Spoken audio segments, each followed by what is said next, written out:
अस्सलाम वालेकुम students. Second year physics chapter 12 का ये लेक्चर नंबर 10 जिसमें हमने थर्मिस्टर के ऊपर बात करनी है। अगर लर्निंग आउटकम को देखें तो हमें एसएलओज में कहा गया कि हम थर्मिस्टर की करैक्टरिस्टिक्स को एक्सप्लेन करें और लो टेम्परेचर को मेजर करने के लिए जो इसका यूज़ है वो डिस्कस करें। तो हम इन दोनों एस्पेक्ट्स को भी कवर करेंगे। इसके साथ थर्मिस्टर से रिलेटेड और डिफरेंट जो एस्पेक्ट्स हो सकते हैं, बातें हो सकती हैं, उनको भी कवर करेंगे। लेक्चर का आगाज़ करते हैं थर्मिस्टर की डेफिनेशन से। स्टूडेंट्स, अगर आप थर्मिस्टर वर्ड के ऊपर गौर करें तो साफ पता चलता है कि ये दो लफ्ज़ों का कम्बिनेशन है। एक जो वर्ड है वो थर्मल है, आप सिंपल थर्म भी कह सकते हो, ये पूरा थर्मल लिख सकते हो। दूसरा जो वर्ड है वो रजिस्टर है। इन दो वर्ड्स को मिलाएं तो मिला के एक नया वर्ड जो है वो बनाया गया विच इज़ थर्मिस्टर। तो इस लफ्ज़ी मतलब से, मीनिंग से आप इसका कंसेप्ट जो है वो निकाल सकते हैं। यानी थर्मिस्टर असल में एक रजिस्टर है जिसकी रेजिस्टेंस जो है वो टेम्परेचर के साथ जो है वो चेंज हो सकती है। टेम्परेचर चेंज होगा, इसकी रेजिस्टेंस चेंज होगी, लिहाजा हम इसको टेम्परेचर सेंसिटिव कह सकते हैं। तो थर्मिस्टर और कुछ नहीं है, ये टेम्परेचर सेंसिटिव रजिस्टर है जिसकी रेजिस्टेंस जो है वो टेम्परेचर के साथ चेंज होती है।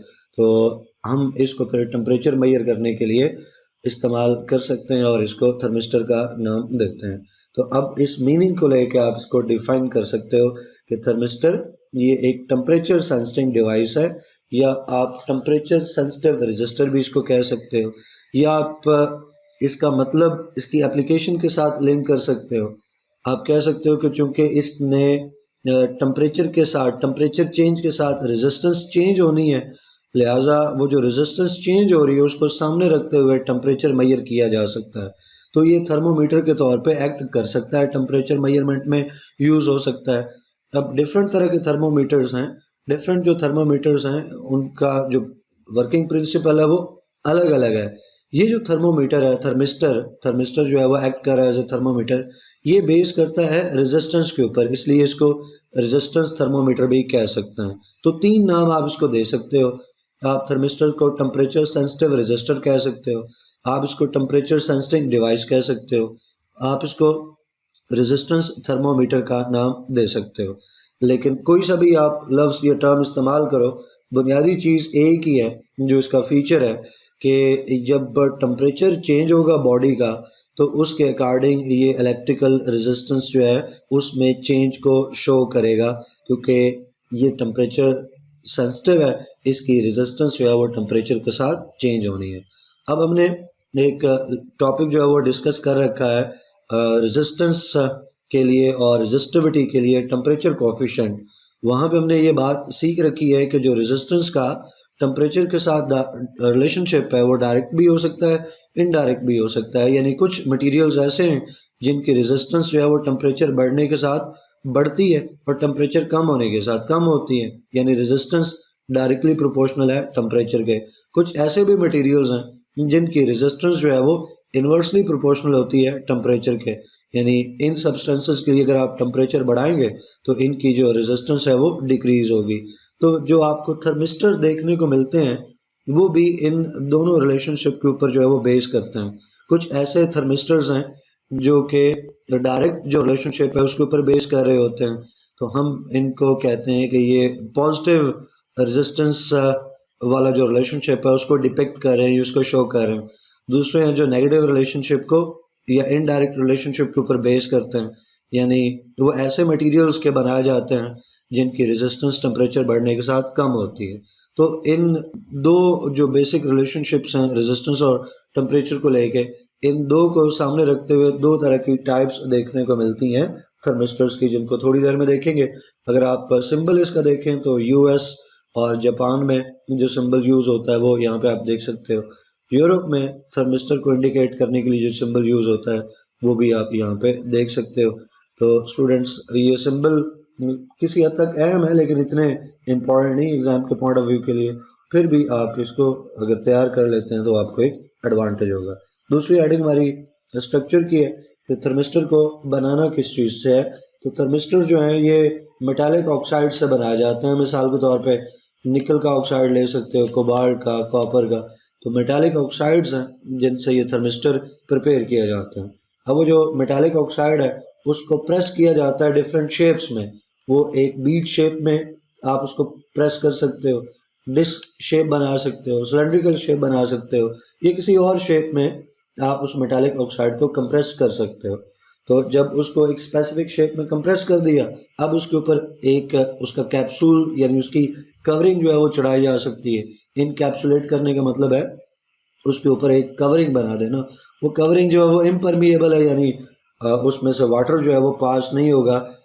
वाटर पास होके इनर जो कंटेंट है मेटालिक ऑक्साइड है वहाँ तक नहीं पहुँचेगा, गैसेस वगैरह वहाँ तक नहीं पहुँचेंगी, एयर एक्सेस नहीं कर सकेगी। तो इन कैप्सुलेट किया जाता है, जो उसकी कवरिंग बनाई जाती है इम्परमिएबल होती है। लाइक अपोक्सी को इस्तेमाल करके, ग्लास को इस्तेमाल करके आप उसकी कवरिंग जो है वो बना सकते हो। डिफरेंट शेप्स में यहाँ पे आप देख सकते हैं कि वैरायटी ऑफ शेप्स के अंदर थर्मिस्टर जो है वो अवेलेबल है। अब हम तीसरी हेडिंग में इसकी टाइप्स को डिस्कस करेंगे। अभी ऊपर मैंने आपको बताया कि जो मटेरियल्स हैं उनकी रेजिस्टेंस टेम्परेचर के साथ डायरेक्ट भी रिलेशनशिप शो कर सकती है, इनडायरेक्ट रिलेशनशिप भी शो कर सकती है। उन दो रिलेशनशिप को सामने रखते हुए दो मेन टाइप्स आपको थर्मिस्टर्स की देखने को मिलती हैं। एक NTC है, यानी ये नेगेटिव टेम्परेचर कोफिशिएंट वाले थर्मोमीटर्स हैं, या आप कह लो कि नेगेटिव टेम्परेचर कोफिशिएंट वाले थर्मिस्टर्स हैं। दूसरी तरफ PTC है, यानी पॉजिटिव टेम्परेचर कोफिशिएंट वाले ये थर्मिस्टर्स या थर्मोमीटर्स हैं। अब अगर पहली टाइप को देखें, नेगेटिव टेम्परेचर कोफिशिएंट थर्मिस्टर्स, तो नाम से पता चल जाता है नेगेटिव यानी अपोजिट। इस केस में जो रिलेशनशिप है रेजिस्टेंस और टेम्परेचर का वो इन्वर्स है। रेजिस्टेंस जो है वो इन्वर्सली प्रोपोर्शनल है टेम्परेचर के लिए या टेम्परेचर के साथ। तो ऐसे मटेरियल्स जिनकी रेजिस्टेंस टेम्परेचर के साथ इन्वर्सली प्रोपोर्शनल है, उनको लेके जब थर्मिस्टर बनाएंगे तो ऐसा थर्मिस्टर जो है वो नेगेटिव टेम्परेचर कोफिशिएंट थर्मिस्टर कहलाएगा। जो टेम्परेचर कोफिशिएंट है रेजिस्टेंस का वो नेगेटिव है।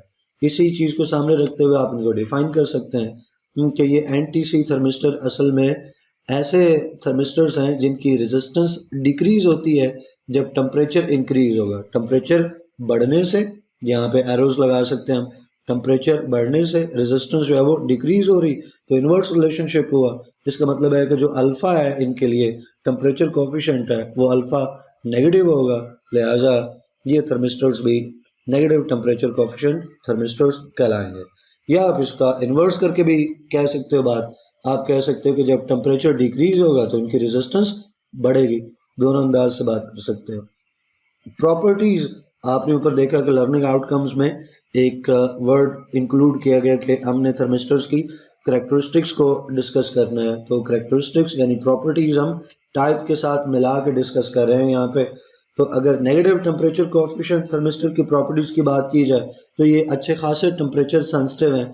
अगर टेम्परेचर में थोड़ी सी भी चेंज आ जाती है तो उससे रेजिस्टेंस में काफ़ी ज़्यादा चेंज आती है, और उस जो रेजिस्टेंस में चेंज आ रही है उस रेजिस्टेंस में आने वाली चेंज को मेजर किया जा सकता है, उसको डिटेक्ट किया जा सकता है।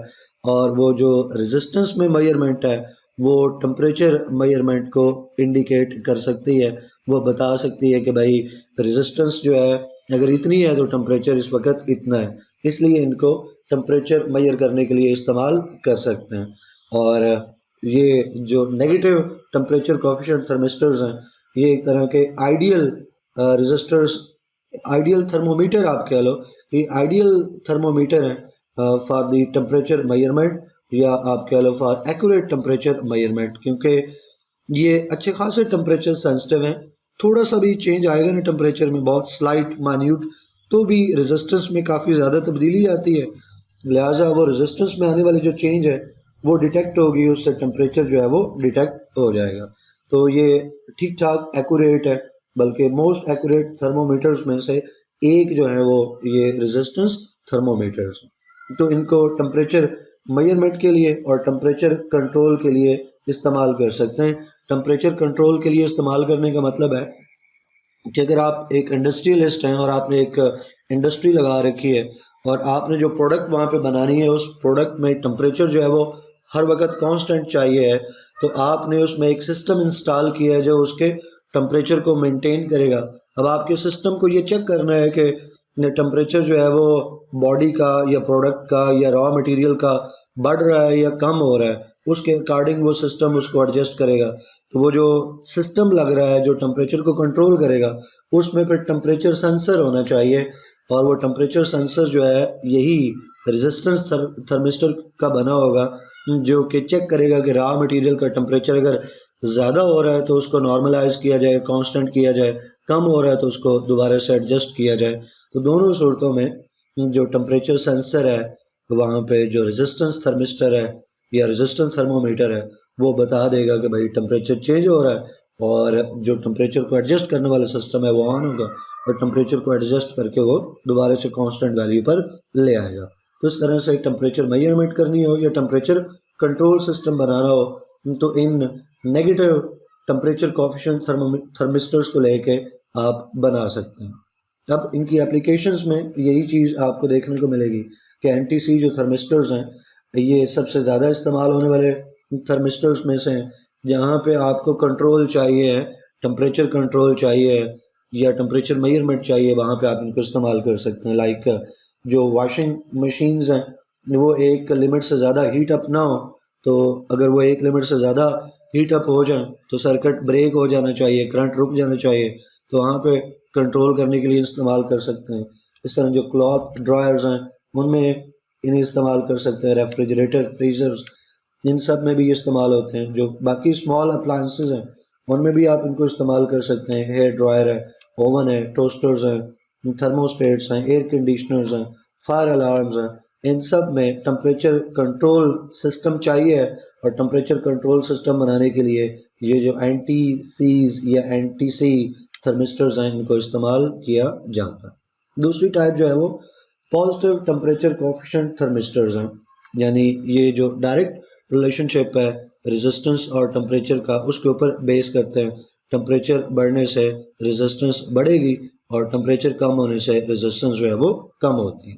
तो इनको डिफ़ाइन करना चाहें तो फिर इसी रिलेशनशिप को सामने रखते हुए आप डिफ़ाइन कर सकते हैं कि पीटीसी थर्मिस्टर्स ऐसे थर्मिस्टर्स हैं जिनकी रेजिस्टेंस जो है वो इंक्रीज़ होती है टेम्परेचर के इंक्रीज़ होने से और रेजिस्टेंस डिक्रीज़ होती है टेम्परेचर के डिक्रीज़ होने से, यानी रेजिस्टेंस और टेम्परेचर में direct relationship.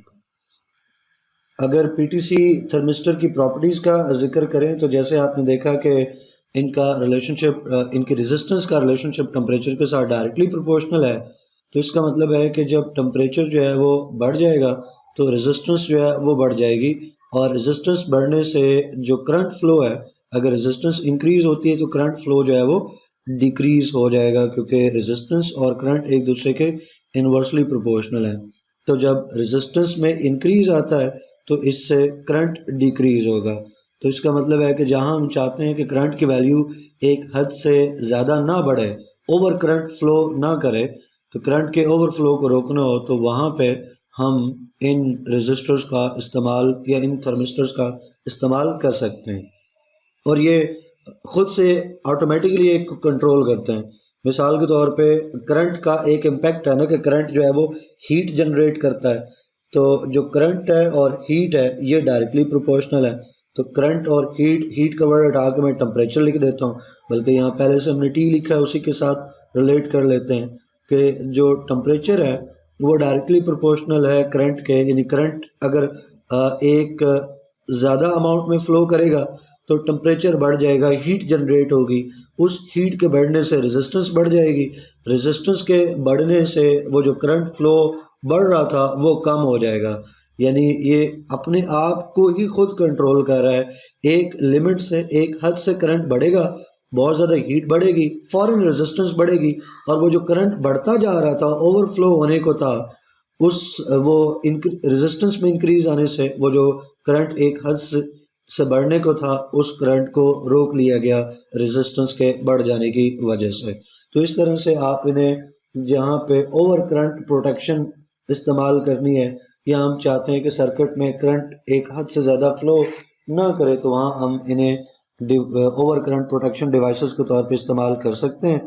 Over current protection devices जो हैं उसको आप कॉमनली फ्यूज़ का नाम देते हो, तो हम इन्हें फ्यूज़ के तौर पे इस्तेमाल कर सकते हैं अपनी इस प्रॉपर्टी की वजह से कि इनकी जो रेजिस्टेंस है वो डायरेक्टली प्रोपोर्शनल है टेम्परेचर के। तो जब एक्सेसिवली लार्ज करंट फ्लो करेगा उसका नतीजा ये है कि उस ज़्यादा करंट से ज़्यादा हीट जनरेट होगी। वो जो ज़्यादा हीट जनरेट हुई है उससे इनकी रेजिस्टेंस बढ़ जाएगी, और जब इनकी रेजिस्टेंस बढ़ेगी तो वो जो एक्स्ट्रा करंट या एक्सेसिव करंट फ्लो कर रहा था वो अब फ्लो करना बंद हो जाएगा क्योंकि रेजिस्टेंस बढ़ गई है। तो इस तरह से आप इन्हें ओवर करंट प्रोटेक्शन डिवाइसेस में फ्यूज़ के तौर पर इस्तेमाल कर सकते हैं। यही इनकी एप्लीकेशन में आपको पहला पॉइंट देखने को मिलेगा कि फ्यूज़ के तौर पर इन्हें इस्तेमाल कर सकते हैं। फिर इन्हें हम टाइमिंग जो डिवाइसेस हैं डिफरेंट अप्लायंसेस में, लाइक टेलीविज़न इंडस्ट्री में टेलीविज़न के अंदर टाइमिंग डिवाइसेस हैं उनको बनाने के लिए हम इस्तेमाल कर सकते हैं कि एक हद से ज़्यादा जब टेलीविज़न जो है वो चलेगा, मिसाल के तौर पे टेलीविज़न जो है लेट से कि वो 5 घंटे ऐसे ही फ़र्ज़ कर रहे हैं, चलें नंबर बढ़ा लेते हैं, आप कह लो कि 12 घंटे जो है वो टेलीविज़न चलता है तो उससे बहुत ज़्यादा हीट जनरेट होगी और वो जो हीट है वो रेजिस्टेंस को इंक्रीज़ करेगी, और जो रेजिस्टेंस का इंक्रीज़ है वो क्या करेगा कि वो करंट फ्लो को डिक्रीज़ करेगा, और करंट फ्लो जब डिक्रीज़ हो जाएगा तो टेलीविज़न जो है वो बंद हो जाएगा, वो ऑफ हो जाएगा। तो इस तरह से आप एक ख़ास टाइम सेट कर सकते हैं। आप टाइम सेट कर सकते हैं कि इस टाइम पे टेलीविज़न जो है वो बंद हो जाना चाहिए, तो उस टाइम पे जाके हीट जनरेट होगी, रेजिस्टेंस बढ़ेगी, रेजिस्टेंस बढ़ने से करंट फ्लो ऑलमोस्ट रुक जाएगा, स्टॉप कर जाएगा और टेलीविज़न बंद हो जाएगा। फिर आप उसी में जो है वो ऑन होने का टाइम भी सेट कर सकते हो कि टेलीविज़न को बाद में खुद से कब ऑन हो जाना चाहिए। उसमें भी यह है कि उस वक्त जो है वो टेम्परेचर डिक्रीज़ हो जाता है, टेम्परेचर डिक्रीज़ होने से रेजिस्टेंस जो है वो डिक्रीज़ हो जाती है, और रेजिस्टेंस डिक्रीज़ होने से करंट फ्लो जो है वो इंक्रीज़ होता है और जो टेलीविज़न है वो ऑन हो जाता है। तो इन्हें टाइमिंग डिवाइसेस बनाने के लिए इस्तेमाल कर सकते हैं। फिर ऑटोमोटिव इंडस्ट्री जो है यानी गाड़ियों वाली इंडस्ट्री, उसमें आप इन्हें हीटर के तौर पे इस्तेमाल कर सकते हैं। यानी ख़ास तौर पे जब सर्दियाँ होती हैं ना, लो टेम्परेचर है, लो क्लाइमेटिक कंडीशंस हैं, तो वो जो डीजल इंजन इस्तेमाल हो रहा है उस डीजल इंजन को स्टार्ट करने से पहले, बिफोर द इंजन इंजेक्शन, यानी इंजन को स्टार्ट करने से पहले डीजल की ना प्री हीटिंग करनी होती है। उस डीजल की प्री हीटिंग करने के लिए या डीजल इंजन की प्री हीटिंग करने के लिए आप इन्हें हीटर के तौर पर इस्तेमाल कर सकते हैं। मुझे उम्मीद है कि थर्मिस्टर्स, इसकी करैक्टरिस्टिक्स, टाइप्स, ये सारा कंटेंट आपको समझ आया होगा। कोई क्वेश्चन क्वेरी हो तो कमेंट सेक्शन में पूछ सकते हैं। इंशाल्लाह नेक्स्ट वीडियो में नेक्स्ट टॉपिक पढ़ेंगे। टिल देन अल्लाह हाफिज़।